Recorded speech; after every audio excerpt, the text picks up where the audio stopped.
Phone tapping కేసులో SIT విచారణకు BRS working president KTR హాజరయ్యారు.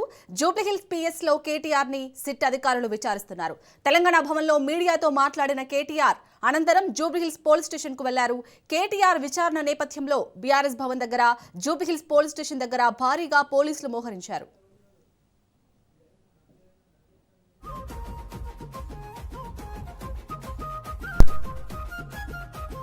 చేతికి సంకెళ్ళు వేస్తేరా నా చేతులనిస్తార తమ్ముడా, నీ ఒంటికి గాయాలు చేస్తేరా నా కంటిలో నెత్తుళ్ళు చూడరా. ఇవాళ బాధ అనిపిస్తున్నది. ఎంక్వైరీలతో కాదు, ఎంక్వైరీలకు భయపడేటోడు ఎవడు లేడు, బాధపడేటోడు ఎవడు లేడు. కానీ ఇవాళ ఇంత కష్టపడి మరి కేసీఆర్ గారి నాయకత్వంలో ప్రజలు సాధించుకున్న ఈ రాష్ట్రంలోని పరిపాలన పిచ్చోడి చేతిలో రాయిలాగా మారిపోయింది.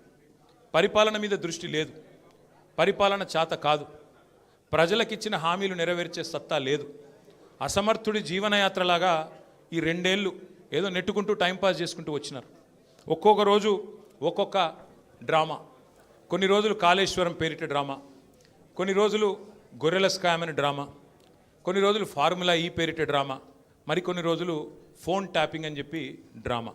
ఇవాళ ఒక బాధ ఎక్కడ అనిపిస్తుంది అంటే చదువు, సంస్కారము